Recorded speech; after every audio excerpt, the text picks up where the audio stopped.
Bonsoir à vous tous et merci d'être encore avec nous. Nous sommes dans le programme du soir sur New World Info et nous sommes le mercredi 16 décembre 2020 et dans le décryptage de l'actualité aujourd'hui, on va parler de ces rumeurs sur la démission du président de la transition au Mali. Ban Dao déclare « Je reste ». Nous en parlons avec Mamadou Diouf, notre éditorialiste. Bonsoir Mamadou Diouf. Bonsoir Samuel.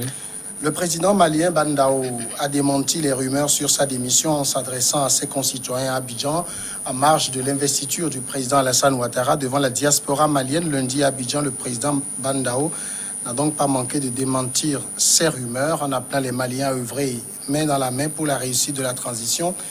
Les gens disent que j'aime démissionner. Cette fois-ci, je ne me laisserai pas faire, a lancé en Bambara donc le président de la transition, Mamadou Diouf. D'abord, d'où est partie cette rumeur de démission de Ban Dao? En fait, la rumeur, si je peux dire, a une origine lointaine. L'origine lointaine, c'est la réponse qu'il donne en disant, les gens disent que j'aime démissionner, puisqu'il avait démissionné du gouvernement alors qu'il était ministre. Il faut rappeler que quand on le mettait comme président de la République pour la transition, les gens compter sur cette démission. Parce que malheureusement, c'est ça. Les gens disaient que si les militaires veulent l'obliger à faire ce que lui, il ne veut pas faire, il va démissionner. Donc, il y avait un peu cet état d'esprit qu'on a mis sur place un président de transition qui ne va pas se laisser manipuler par les militaires. Donc, tout le monde se disait, si on veut le manipuler, il va préférer démissionner. Maintenant, ici, ajoute plusieurs choses. C'est que réellement, Ban Dao fait plus de 100 jours au pouvoir, mais il n'a été senti nulle part. On sent nettement le vice-président.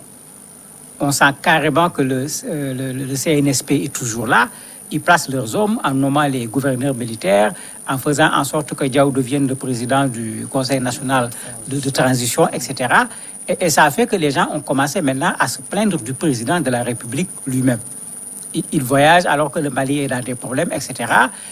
Et au finish, c'est une démission souhaitée, à la limite de la part des gens, qu'on a fini par faire sortir comme une rumeur, disant que le président a démissionné, alors que c'est dans l'esprit des gens qu'on voudrait que le président démissionne pour mettre en difficulté les militaires qui sont en train de s'accaparer de tous les leviers du pouvoir au niveau du Mali. Est-ce que cela vient aussi du fait que le président de la transition ne fait pas souvent des apparitions publiques? Oui, c'est un des reproches qu'on lui fait. Dans les médias, quand vous regardez, ils disent c'est le silence. Les gens insistent même sur le cas de Farabougou. Quand les terroristes ont entouré cette zone, on ne l'a pas entendu. La grève, c'est quand il est allé à Abidjan qu'il a parlé. Et malheureusement, il a fait une sortie complètement ratée. Mais sur beaucoup de choses qui se passent au niveau du Mali, on ne l'a pas du tout entendu. Donc les gens se plaignent de ce silence-là en disant non, c'est comme s'il ne se soucie pas de ce qui se passe au Mali. On ne l'entend pas, mais les gens posent également un problème d'inaction. On ne le voit pas poser également des actes en tant que tels, de sorte que les gens disent que mais est-ce qu'il n'est pas en quelque sorte pris en otage par les militaires, de sorte qu'il n'a pas les mains libres pour pouvoir faire ce que les Maliens attendaient de lui. En même temps, est-ce que ce qui se dit de lui, qu'il est l'otage des militaires, est-ce que c'est complètement faux? On ne peut pas dire que c'est complètement faux, parce que quand on voit la façon dont les militaires, de façon stratégique, mènent leur jeu actuellement, mais ils sont en train, même s'ils vont dissoudre le CNSP comme le demandait la CEDEAO, ils vont dissoudre cet organe, mais en réalité, ils ont les leviers sur tout ce qui est pouvoir au niveau du Mali. Et ça, dans la presse, on le dit, certains médias accusent le président d'être un figurant, c'est l'expression qui est utilisée, d'autres disent c'est une marionnette, carrément au niveau des médias maliens. Donc il y a vraiment beaucoup de complaintes par rapport au CNSP en considérant qu'on s'attendait, puisqu'il est un militaire, qu'il soit capable de tenir tête à des militaires, puisqu'il a cette capacité de démissionner, il va tenir tête au point où, si les militaires ne veulent pas entendre raison, il va claquer la porte. Et ça, c'était vraiment ça l'esprit des Maliens au départ, quand on le voyait arriver pour le pouvoir concernant la transition au niveau du Mali.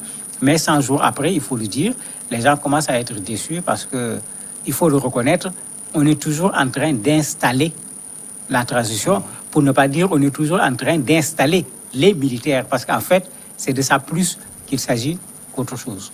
En même temps, un président de transition, ce n'est pas un président normal il n'a pas tous les leviers en main pour agir. Tout à fait, mais il y a une charte de la transition. C'est ça qui pose problème. Quand vous lisez les médias maliens, les gens disent, mais attendez, on ne lui demande pas d'être un président comme les autres, ce n'est pas un président élu. Mais il y a une charte. Dans la charte, il y a des choses qui ont été dites. Il y a des réformes qui doivent être faites. Il y a plein de choses qui doivent être faites au niveau de la charte. Généralement, quand on prend le pouvoir au bout de 100 jours, on voit les grands chantiers, on voit la direction dans laquelle on va aller, et les Maliens disent qu'après 100 jours, on ne voit pas où on va. Vous avez même un éditorialiste qui a dit « Le bateau Mali n'est-il pas en train de chavirer ?» Point d'interrogation. En vraiment revenant sur le président, en tirant sur lui à boulet rouge, il y a un autre qui écrit « Le Mali cherche sa voie après 100 jours de transition ».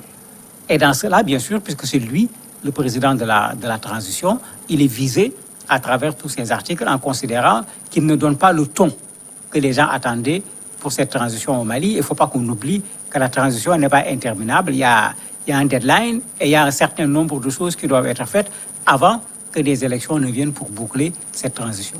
Justement, est-ce que cette transition n'est pas plus pour remettre le Mali sur une voie démocratique avec in fine l'organisation des élections plutôt que pour régler les problèmes du quotidien d'ordre social? Mais il faut également prendre en compte les problèmes du quotidien. Puisque je ne suis pas sûr que les Maliens sont prêts à prendre les questions du quotidien, mettre dans les valises, attendre 18 mois qu'on s'occupe des réformes démocratiques, électorales, je ne sais pas quoi, et pour leur dire qu'après cela, on va s'occuper de vos problèmes. La preuve, l'Union nationale est en grève. Il y a l'Union qui est là, l'UNTM est carrément en grève pour plusieurs jours. Et ce n'est pas la première fois qu'ils partent en grève, ce n'est pas la première fois que des corps, à travers le corpus malien, d'un point de vue professionnel, partent en grève, ce qui veut dire que les gens ne sont pas prêts à dire nous sommes en période de transition, on dépose de côté les questions sociales, on règle les questions de la réforme et après on revient sur le quotidien des Maliens. Et c'est une des choses qu'on reproche au président parce que sur ce plan-là également, on ne le sent pas. Sur la grève, il n'a rien dit. Les gens se sont même plaints en disant mais on est là face à une grève générale. Le président se permet d'aller à Abidjan, à Conakry. Quand il finit là-bas, il va aller à Niamey.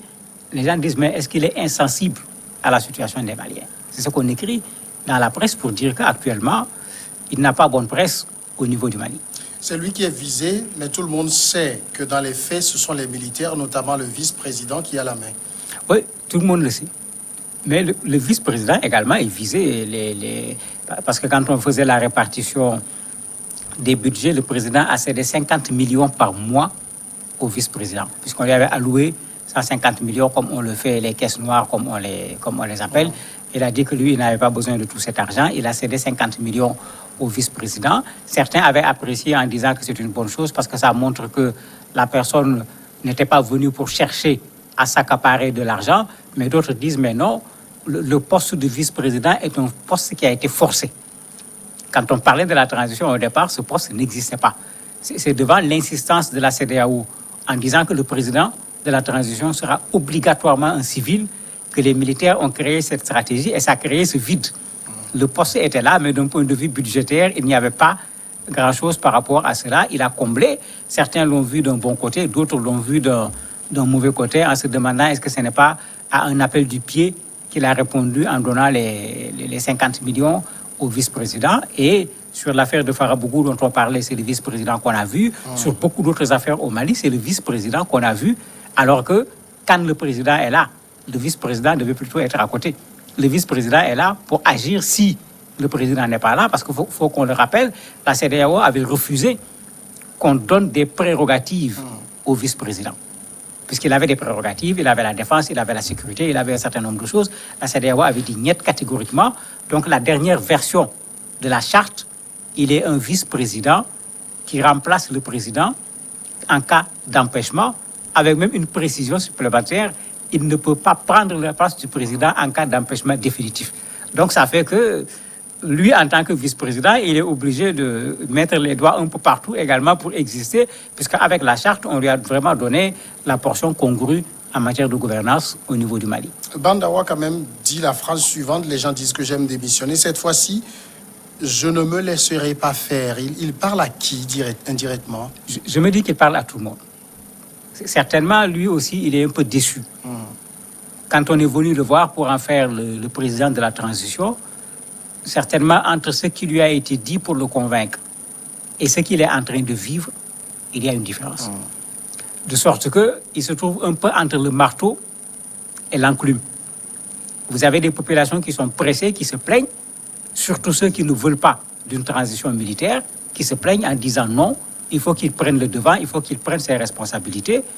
Vous avez de l'autre côté les militaires qui ne veulent pas lui laisser également les mains libres. Et je me dis que quand il dit « je ne me laisserai pas faire », il s'adresse aussi bien au CNSP qu'à ceux parmi les populations qui sont pressés de le voir agir en tant que président et faire peut-être de la dispute avec les militaires. Mais lui-même, il est également militaire, un haut gradé. On suppose que l'obligation de respect de la hiérarchie devrait lui faciliter la tâche, il devrait pouvoir s'imposer. Non, c'est ce que les Maliens attendaient. Et ça fait un peu partie de la déception des Maliens, puisque, étant un ancien militaire, les gens se disaient qu'il n'a aucun complexe devant un militaire. D'ailleurs, il est plus ancien que ces jeunes militaires. Il a été dans l'administration. Ce n'est pas quelqu'un qu'on a sorti du néant pour venir lui demander d'être président. Il a quand même l'étoffe pour pouvoir être le président qu'on attend de lui. Mais le problème, c'est que le CNT est venu, le CNSP plutôt, est venu avec une véritable stratégie. Ils sont en train de réussir leur stratégie. Ça, c'est vrai, en prenant les leviers du pouvoir, mais ils sont en train également de retourner les populations contre eux. Actuellement, ils ont réussi pratiquement à détruire le M5 RFP, où on est venu coopter les gens individuellement. Quand on dit au M5, le M5 dit on ne nous a pas saisis en tant que structure. Nous, en tant que structure, on n'a pas envoyé des noms de personnes. Ceux qui sont là-bas ne nous représentent pas. Même le CEMAS de l'imam Mahmoud Diko n'est pas en reste. Vous avez la section de bureau de Sikasso, tout le bureau a démissionné puisque les gens ne se retrouvent plus dans ce qui est en train d'être fait. Et quand vous regardez dans le fond, c'est la démarche, c'est la stratégie des militaires. Ils sont en train d'affaiblir tous les blocs qui seraient en mesure de les tenir tête. Mais s'ils réussissent à le faire, le président tout seul, il pourra faire quoi devant les militaires? Mamadou Diouf, merci d'avoir répondu à nos questions. C'est moi qui vous remercie. On va marquer la pause et puis après on reviendra pour recevoir l'invité de ce soir.